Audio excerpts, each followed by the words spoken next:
More beer from Yorkshire? Fuck off.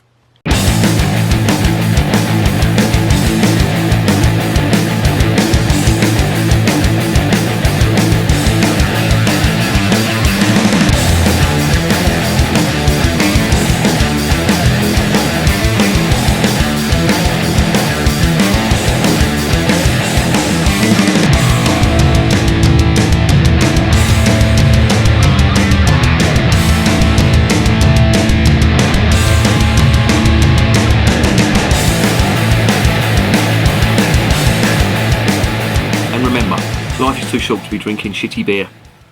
Welcome to another edition of Bands, Bikes and Booze Reviews. I've got a special one here today. This is the Samuel Smith's Yorkshire Stingo. Now this is a special ale that's brewed in the Tadcaster Brewery up in Yorkshire, and they mature this for over a year in their old barrels, which have been used in other fermentation for their other beers. So that wood in them barrels is going to soak up some of the the character from them beers that have been matured in there. Now what I've found with this is this can go two ways. It can be a really, really good one, or it can not be that great. Now I've just been reading, before I started this video, I've just been reading up on the ingredients on here, and there's an alarm bell that's ringing because it's got cane sugar. Now Sam Smith's put this in a fair number of their beers, and generally that's not good. It gives it a very sweet, artificially sweet type of flavour. I'm hoping it's not the case with this, but we'll see when we open it. But I'll just read you out some of the gumph on the back. Some of the oak casks at Samuel Smith's date back more than a century, with the individual oak staves being replaced by the old brewery coopers over the years. Gradually the casks soak in more and more of the character of the ale fermented in the stone Yorkshire squares.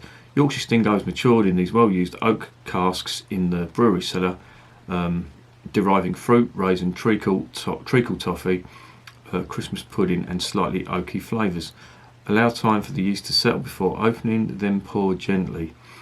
Right, so there's yeast in this, so this is bottle conditioned, so it's still fermenting in the bottle, and as you would expect from that, it's got a high alcohol content. This is 8%. And unusually, this is a 550ml bottle, which is over a pint. I don't know why they've done that. That's a bit of a strange measurement, but I'm not complaining. It just means there's more beer. Now, this wasn't cheap. This was over £6. It was nearly £7 a bottle.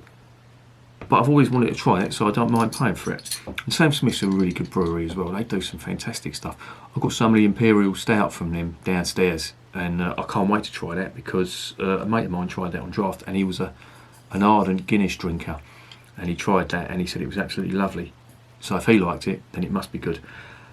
Enough of my gas, let's get this out and see what is occurring. Is this going to spill out all over me? I do hope not. The cap is just a nondescript cap. It's covered in the gold foil.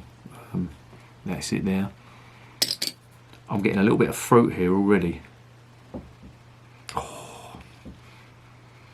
When they said treacle and Christmas pudding, they were not joking. That smells intriguing, but I can smell some of the sweet cane sugar on that too, which I'm really hoping this doesn't alter the flavour. Now let's get it into the glass.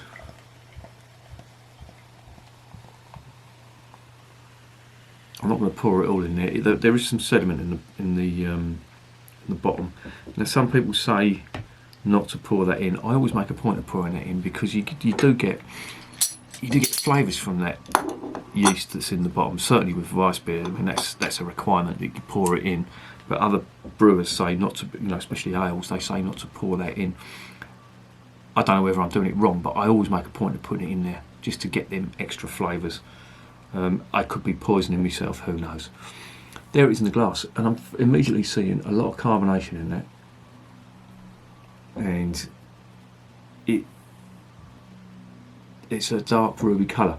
Do you remember the other day I was talking about getting a bad pint, And one of the things I told you to watch out for was bubbles sticking to the side of glass. Now, just before I poured the beer into this glass, I did look and I thought, there's a little bit of residue there from the dishwasher. And I don't know whether you can see that on the camera, but there's bubbles sticking to the side of the glass. Now, I'm going to drink this now. I'm not going to pour it into another glass, but that's something to watch out for.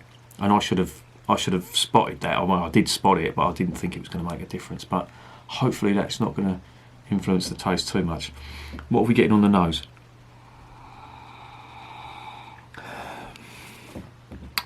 I'm getting some spirit alcohol, as I'd expect from an 8% beer. I'm getting some dark, sweet fruit. There's a lot of fruit on this, immediately, more so than hops and malt. But there is some toffee malt, a little bit of caramel malt. But it smells really complex. This is either going to be great or it's going to be terrible. It's going to be a sickly sweet, spirit-induced nightmare, or a really drinkable ale. Just to let you know, the head has dissipated again, which is another thing I'd expect from the big spirit alcohol and the big ABV that's in this glass. So let's get it down the hatch. Cheers.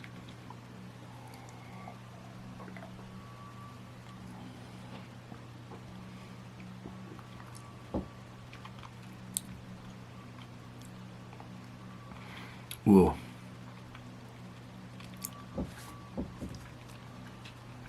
There is big alcohol warming as that goes down, and it's affecting my ears. There's a couple of beers that have done that, and I think the other one that did that was a Sam Smith's beer.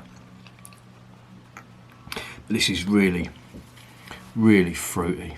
They were not joking when they said, you know, Christmas pudding and big fruit and treacle and stuff like that. It's almost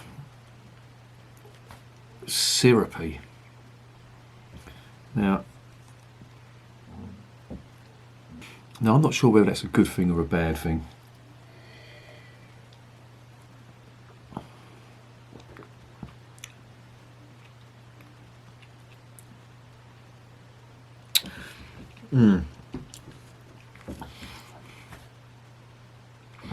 This is one of them ones that you'd pour out. You just have the one. There goes all the yeast into the glass. So this should taste slightly different. I'm just looking to see if there's any sediment. There's a little tiny bit of sediment at the bottom. To be honest, it's going to be so small that I don't think you're going to see it. But it's quite cloudy, I will say that. And obviously the carbonation is still there. The head is just non-existent. But it's like a chestnut colour, a red chestnut colour. I mean, it's a beautiful colour, but it's so fruity. Dark forest fruit, like blackberries, raisins, some sultanas as well.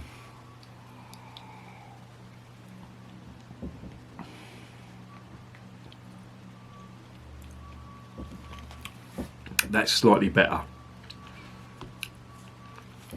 It's getting more drinkable as it goes along.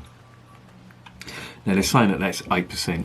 I'd imagine it's slightly higher if that's bottle fermented, because the yeast that's in there, that's going to be, you know, continually chomping at the sugars that are in this. Maybe that's why they added the sugar, I don't know. But usually when you add cane sugar, the yeast doesn't feed on that. It's more into the sugar that's produced by the malt that actually increases the ABV.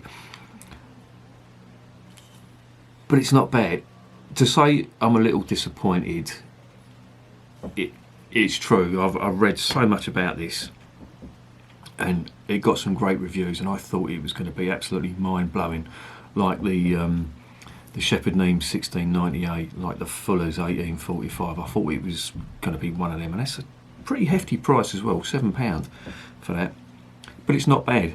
All things considered, it's not bad.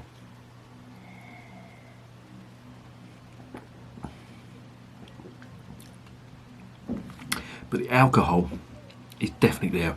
That spirit alcohol runs through it. And if you're not a fan of that flavour, I remember the Orkney Brewery Skull Splitter. It's quite similar to that. It's got that sort of richness, and the sugar that they put in it makes it sort of, as they say as well on the side of the bottle, it's treacly as well. It's very rich and complex, and to be honest, I think one of these would be enough for me. You couldn't, if you had 3 of these, you'd be sailing close to the wind, I think, because you know it's 8%.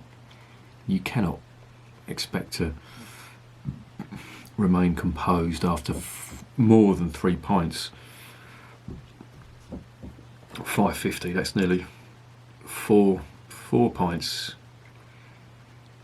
You know, if you had 3 of them, that would be 115 ml. So yeah, just a 3 1/4 pints of 8% is going to send you on your way, as they say.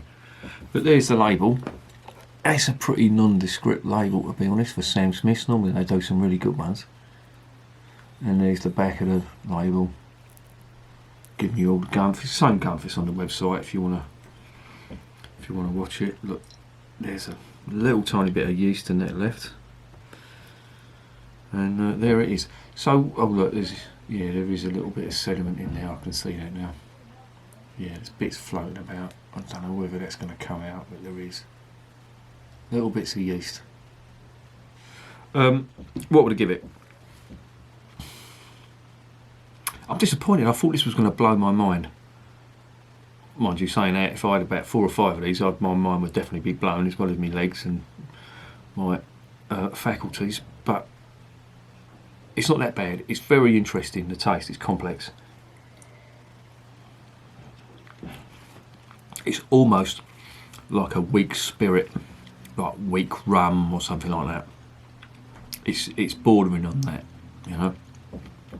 And with the fruit and the cane sugar as well, that's just adding to it. I can imagine if you're not a fan of the strong ABV beers and complex ales and strong ales, you're probably not going to like this, but I don't mind that. It's not bad. Probably wouldn't buy it again. The price is a bit sort of off-putting. You know, that was £7 from Beers of Europe. Who, hats off to them. They're still delivering during this fucking coronavirus bullshit, so, which is great. So yeah, all things considered, it's flavoursome. It's got big fruit in there, not much malt, can't really get the hops. It's fruity and full of alcohol. If you like really rich Christmas pudding, you're going to like that. I would give that, I'd give it a 7.5. I can't give it more because maybe I built myself up thinking it was going to be mind-blowing, and it's not really. But having said that, it's not bad. It's very interesting. It's very strong as well.